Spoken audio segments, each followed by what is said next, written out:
بسم اللہ الرحمن الرحیم۔ السلام علیکم۔ محترم سامعین کرام، انسان اللہ تبارک و تعالیٰ کے خوف سے ڈر کر، اس کی ہیبت اور اس کی سزا و جزا سے خوف زدہ ہو کر اگر اعمال صالحہ کرے تو اللہ تبارک و تعالیٰ اپنے بندے کو اجر عظیم عطا فرماتا ہے، اپنی شان کے مطابق اس کو جنت کے اندر مقام عطا فرماتا ہے۔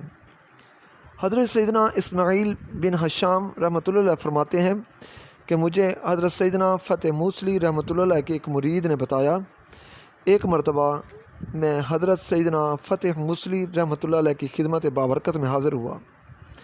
آپ رحمۃ اللہ علیہ نے اپنے دونوں ہاتھ دعا کے لیے اٹھائے ہوئے تھے، آنکھوں سے اشک رواں تھے، ہتھیلیاں آنسوں سے تر بتر تھی۔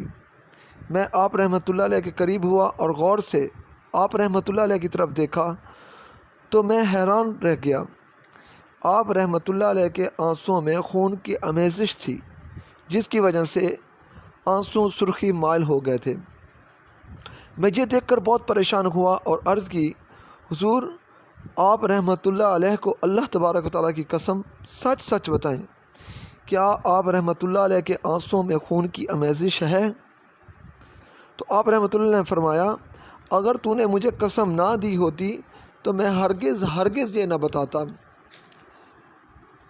لیکن اب مجبوراً بتا رہا ہوں کہ واقعی میری آنکھوں سے آنسوؤں کے ساتھ خون بھی بہتا ہے، اسی وجہ سے آنسوؤں کی رنگت تبدیل ہو گئی ہے۔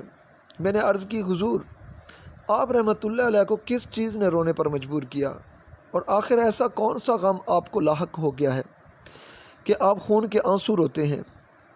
آپ رحمۃ اللہ علیہ نے فرمایا، میں روتا تو اس لیے ہوں کہ میں اللہ تبارک و تعالیٰ کے احکام پر عمل نہ کر سکا، اس کی عبادت میں کوتاہی کرتا رہا، میں اپنے مالک حقیقی کما حقہ فرما برداری نہ کر سکا، اور آنسوں میں خون اس لیے آتا ہے کہ مجھے یہ خوف ہمیشہ دامن گیر رہتا ہے کہ میرا یہ رونا اللہ تبارک و تعالیٰ کی بارگاہ میں مقبول بھی ہے یا نہیں، میرے اعمال میرے مولا عز و جل کی بارگاہ میں قبول بھی ہیں یا نہیں۔ بس یہی خوف مجھے خون کے آنسو رلاتا ہے۔ اتنا کہنے کے بعد آپ رحمۃ اللہ علیہ دوبارہ رونے لگے، زار و قطار رونے لگے۔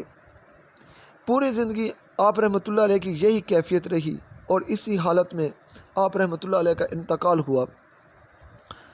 وصال کے بعد میں نے آپ رحمۃ اللہ علیہ کو خواب میں دیکھا تو عرض کی، ما فعل اللہ بکا، یعنی اللہ تبارک و تعالیٰ نے آپ کے ساتھ کیا معاملہ فرمایا؟ آپ رحمۃ اللہ علیہ نے جواب دیا، میرے رحیم و کریم پروردگار عز و جل نے مجھے بخش دیا ہے۔ پھر میں نے پوچھا، آپ رحمۃ اللہ علیہ کے آنسوں کا اللہ تبارک و تعالیٰ نے آپ کو کیا صلہ دیا؟ آپ رحمۃ اللہ علیہ نے فرمایا، میرے پروردگار عز و جل نے مجھے اپنا قرب خاص عطا فرمایا اور مجھ سے پوچھا، اے فتح موصلی تم دنیا میں آنسو کیوں بہایا کرتے تھے؟ تو میں نے عرض کی، میرے رحیم کریم پروردگار عز و جل، میں اس خوف سے آنسو بہاتا تھا کہ میں نے تیری عبادت کا حق ادا نہ کیا، تیری اطاعت نہ کر سکا، تیرے احکامات پر عمل پیرا نہ ہو سکا جس طرح تو نے حکم عطا فرمایا۔ پھر اللہ تبارک و تعالیٰ نے مجھ سے پوچھا، تمہارے آنسوں میں خون کیوں آتا تھا؟ میں نے عرض کی، اے پروردگار عز و جل، مجھے ہر وقت یہ خوف دامن گیر رہتا کہ نہ جانے میرے اعمال تیری بارگاہ میں مقبول بھی ہیں یا نہیں، ایسا نہ ہو کہ میرے اعمال اکارت ہو گئے ہوں۔ بس یہی خوف مجھے خون کے آنسو رلاتا تھا۔ یہ سن کر میرے پروردگار عز و جل نے ارشاد فرمایا، اے فتح موصلی، یہ تیرا گمان تھا کہ تیرے اعمال مقبول ہیں یا نہیں۔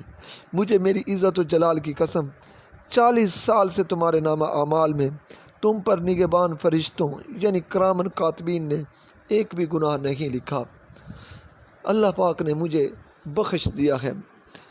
تو محترم سامعین کرام، یہ تھے ہمارے بزرگان دین میں سے حضرت سیدنا فتح موصلی رحمۃ اللہ علیہ، جو 40 سال متواتر اللہ تبارک و تعالیٰ کے خوف سے روتے رہے، اور اس طرح خوف سے روتے رہے کہ نہ جانے میرے نیک اعمال قبول ہو رہے ہیں یا نہیں، نہ جانے اللہ تبارک و تعالیٰ میرے ساتھ کیا معاملہ پیش کریں گے، قیامت میں، قبر میں، آخرت میں میرے ساتھ کیا گزرے گا۔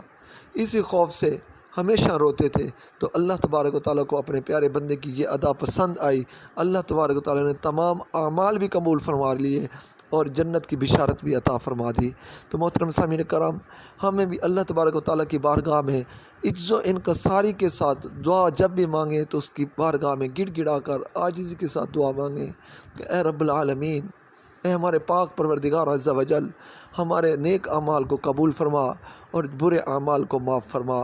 اللہ تبارک و تعالیٰ سے دعا ہے کہ اللہ تبارک و تعالیٰ ہمیں ہمیشہ ہمیشہ صحیح معنوں میں اپنی بندگی کرنے والا بنائے اور آپ صلی اللہ تعالیٰ علیہ وسلم کی اطاعت کرنے والا بنائے اور ان پر کروڑوں درود و سلام بھیجنے والا بنائے۔ آمین ثم آمین بجاہ النبی الامین صلی اللہ تعالیٰ علیہ وسلم۔